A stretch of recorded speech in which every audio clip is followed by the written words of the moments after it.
आज हम बात करेंगे भारत के एक ऐसे गुप्त युद्ध की, एक ऐसी लड़ाई की जिसमें हथियार नहीं थे, बल्कि हथियार थे नकली नोट। और इन नोटों का मकसद था देश की अर्थव्यवस्था को पूरी तरह से तबाह कर देना। तो कहानी शुरू होती है कानपुर की एक बिल्कुल अंधेरी रात से। सोचिए, एक हाईवे है, एक ट्रक रुका हुआ है और उसके ड्राइवर के चेहरे पर घबराहट साफ दिख रही है। और वजह छिपी थी सब्जियों की बोरियों के नीचे। एक ऐसा राज जिसने देश की बड़ी बड़ी सुरक्षा एजेंसियों की नींद हराम कर दी थी। तो उस ट्रक में क्या था? 50 करोड़ रुपए। जी हां, 50 करोड़ रुपए के नकली नोट। ये कोई मामूली रकम नहीं है, लगभग 6 मिलियन अमेरिकी डॉलर के बराबर। पर बात सिर्फ पैसों की नहीं थी, ये तो भारत की अर्थव्यवस्था पर एक सोचा समझा सीधा हमला था। असल में ये खामोश जंग थी, एक आर्थिक युद्ध।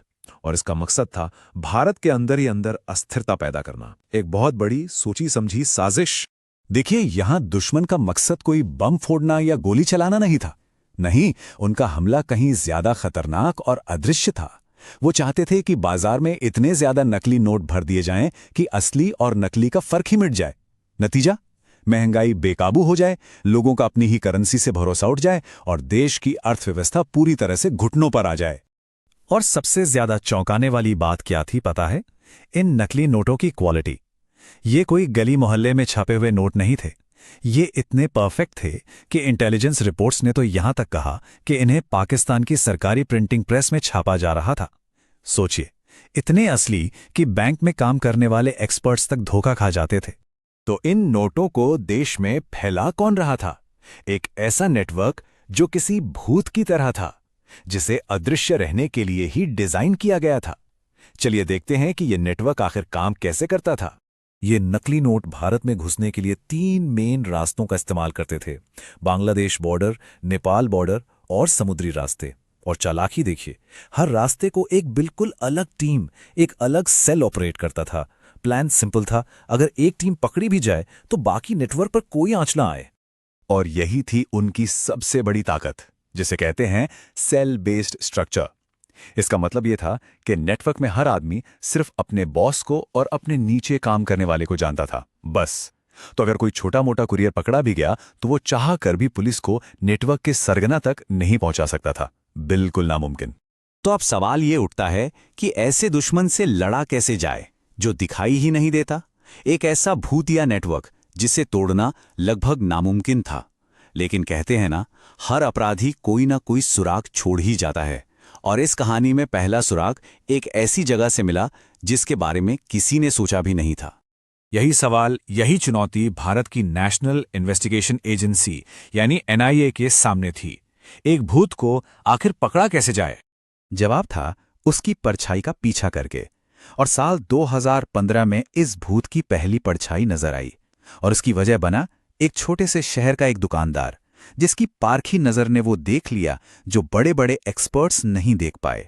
उस दुकानदार ने सिर्फ एक नकली नोट पकड़ा था, लेकिन उस एक नोट का सीरियल नंबर NIA के लिए जैकपॉट साबित हुआ। जब उन्होंने उस नंबर को ट्रैक किया तो देश भर में पकड़े गए नकली नोटों के अलग अलग मामले अचानक एक साथ जुड़ने लगे। तब उन्हें समझ आया कि ये अलग अलग घटनाएं नहीं हैं, बल्कि एक ही बहुत बड़े और ऑर्गेनाइज्ड ऑपरेशन का हिस्सा हैं। और इसी धागे को पकड़कर वो पहुंचे अपने पहले बड़े संदिग्ध तक।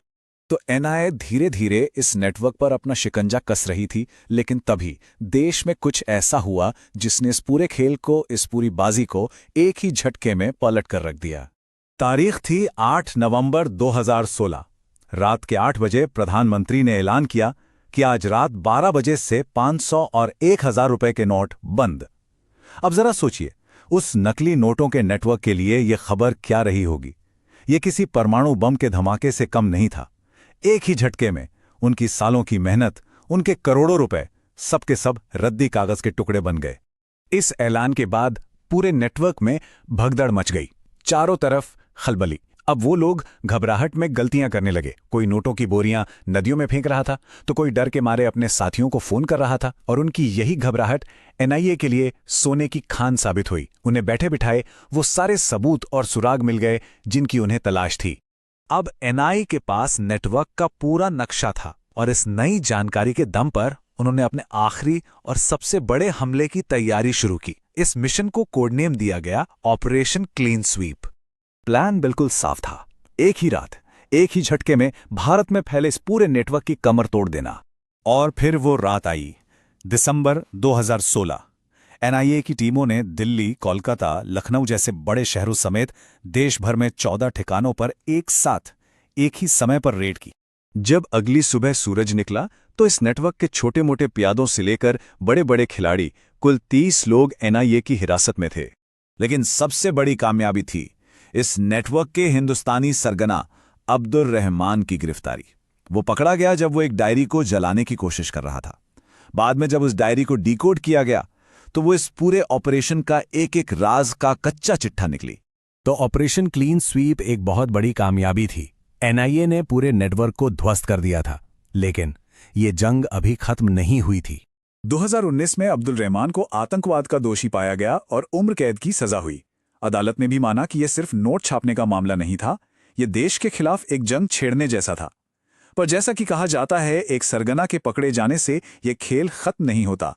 आज अब्दुल रहमान बेशक जेल में है, लेकिन उसे चलाने वाले मास्टरमाइंड आज भी आज़ाद हैं और ये नेटवर्क नए चेहरों, नए तरीकों के साथ फिर से खड़ा हो चुका है।